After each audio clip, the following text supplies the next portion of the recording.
Manly Hall Official is glad to produce, publish, and offer books and their place in occultism. Of all the things in the universe which mold themselves into the expression of individual likes and dislikes, there are none with such elastic consciousness as books, for regardless of our feelings or the conditions which have colored the day, we always find something congenial in the pages of a good book. There are no truer friends than volumes whose treasured contents have become etched into our souls. The average individual's idea of a friend is someone who will agree with them, and a book is the most obliging of all. If you feel lazy, the book will be most uninteresting. If you feel mean, Mianas gleams from every page. If sarcasm holds you in its grasp, every word of the author seems a satire. While if you feel hungry for a certain line of information, the book is eager to give it to you. Those who have found joy in reading, bringing into pli upon the ear lives the wisdom of past ages as it is import to lived in ancient tomes, have reached a grue at pointing the growth of their being.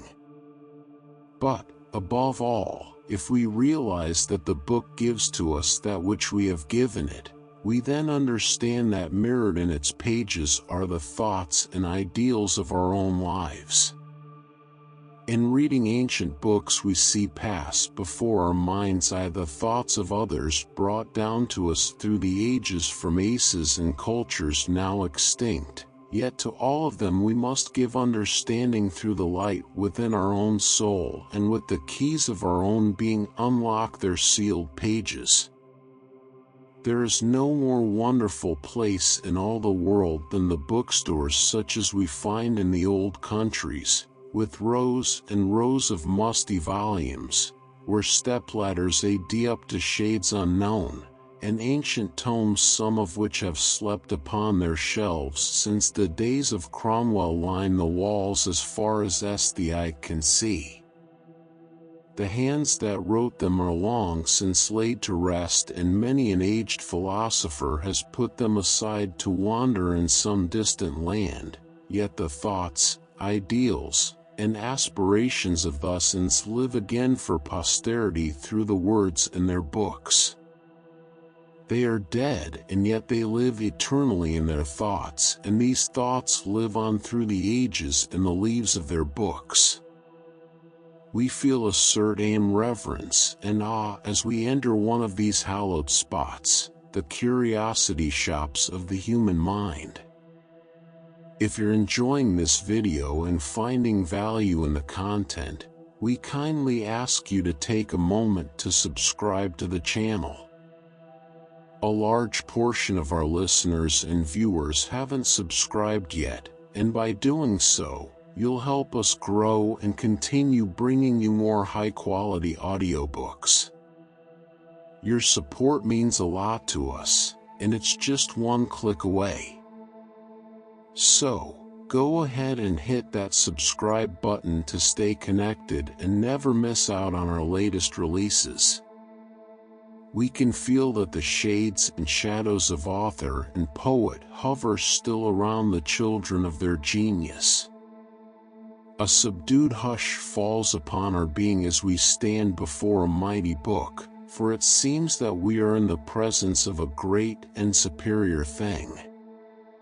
Before us stands a throbbing brain stored with information, and its old bindings seem to enfold the moss-side brows of philosophers.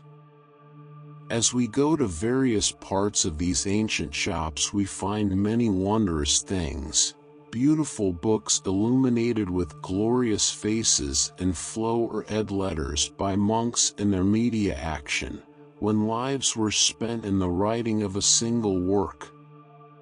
Some are in ancient parchments, others in old block bindings, while a few here and there have been desert acted by the hands of man, and their torn and tattered pages speak of the vandalism of human nature.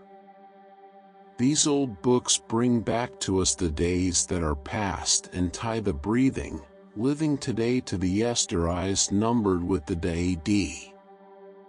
All these wondrous relics of thought recall sacred memories as they stand like silent headstones on the drooping shelves, for in truth bookstores are graveyards of the human mind.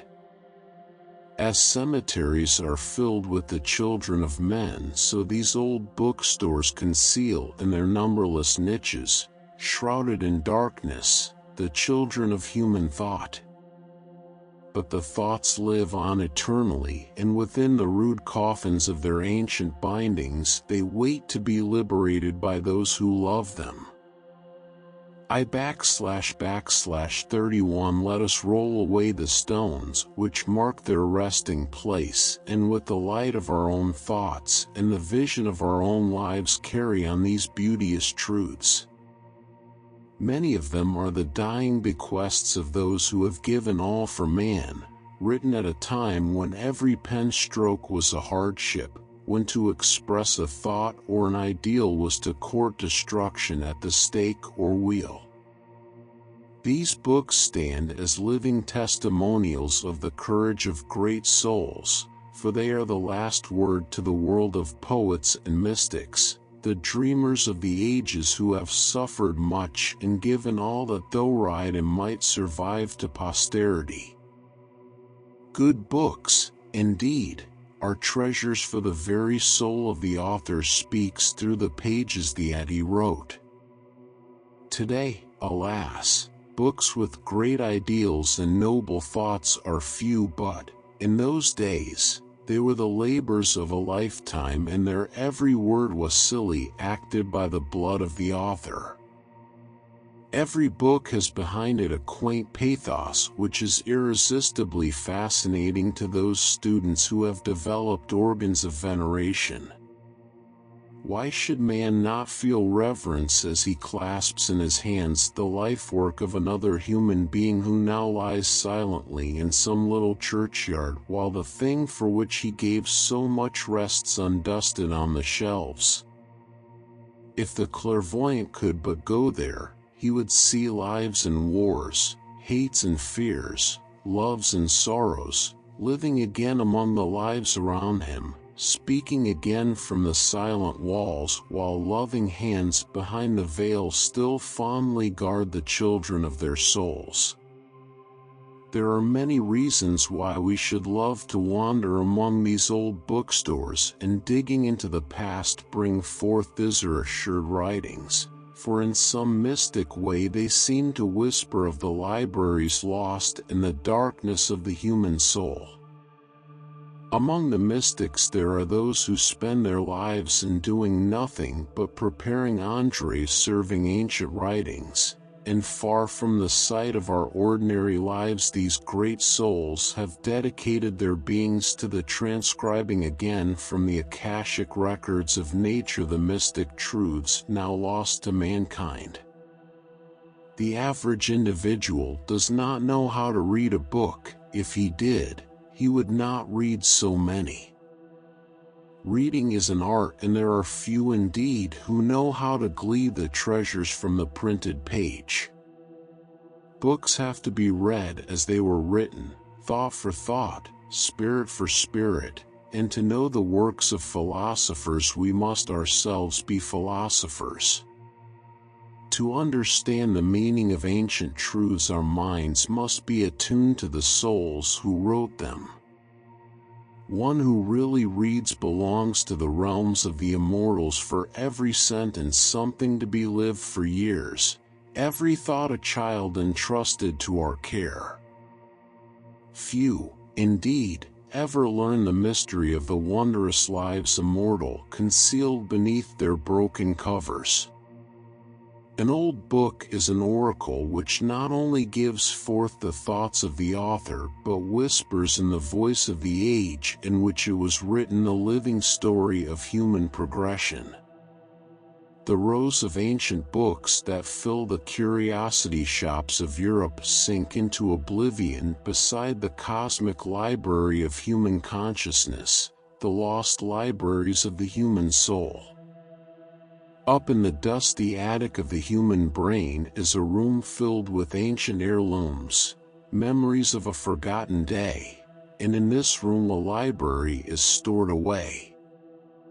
It is not seen by everyone, and even its existence is dreamed of but by few, but there you will find under the cobwebs of time the rare occult tomes of other days, the sacred books of mystery and magic, philosophy, art, which are missing from the bookshelves of the world. In this little room, stored away, are the lost library of Alexandria, the sacred books of the Incas and the Aztecs, and the mystic scriptures of the ancients. All these are the rightful possessions of every living soul. If only man would break through the dust of ages and enter once more that little room. This is the great library of thought, immortal in the human mind, and books are merely thoughts put on paper. Each day we inscribe in the great book 32 of life the history of our world as seen through the eyes of the soul. Each life we turn a page and store away the ancient manuscripts somewhere in the darkened attics of the past. As we walk the path that leads to greater understanding and the light within shines forth more brightly, we find ourselves amid these ancient rooms, surrounded by these mystic tomes, and if we would read, we have but to take them from their shelves, and within their dusty pages is the history of our being. In the brain of man is an inexhaustible fund of knowledge and truth hidden away and accessible only to those who have found the knock that will open the door. Millions of years man has been writing this library, tracing its letters in flames and tears. Some wonderful day we shall find this little room, and there, surrounded with the ideals of the past, we shall know again the things that we have done and the powers that we have been. Then we shall realize that our labors have never been lost, for in this great domed library of our own consciousness on records of living ether is stored away our every thought and action. And like the ancient volumes on the bookshelves, we have but to take them out and read aim the message they contain. The light of Asia. Here is no more beautiful character in the world than that of Buddha, immortalized by Arnold's wonderful poem, The Light of Asia. Ask the Christian worlds, divided by so many barriers from the East, seek to walk the path that leads to light. The EY oftentimes overlook this great light which has shone on over half the known world and the wonderfulness age which he has given out to the children of men.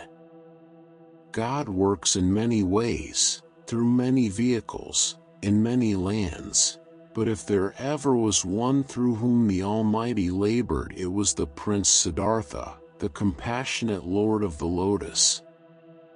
His teachings, filled with truths divine, in no way combat the principles of Christianity, but rather give to the Western world keys with the aid of which it may labor more successfully.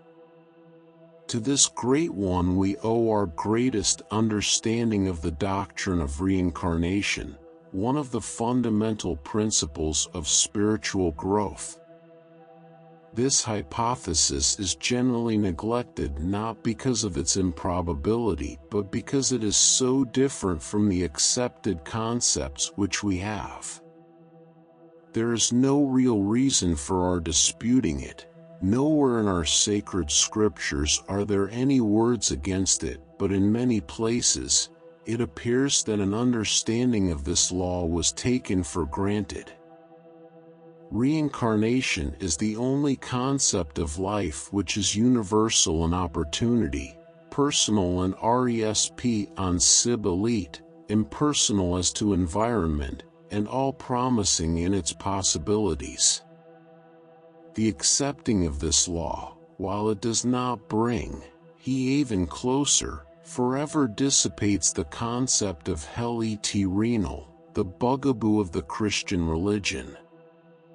It gives noble incentive to greater labors, it promises sure rewards for work well done, it is socialistic in its concept, and the entire doctrine of reincarnations it has been presented by Buddha, the great Oriental educator and non-radical socialist, can be stated as follows. The doctrine of reincarnation teaches equal opportunities for all and special privileges for none, success being the reward for work well done and failure the result of indolence. Buddha, in giving Toman this law, has presented the only concept of life which could be acceptable to a just creator and still explain the inequalities of human consciousness. Therefore, we are grateful to the bearer for the light which he has brought, who brings it matters not, for the light is of heaven.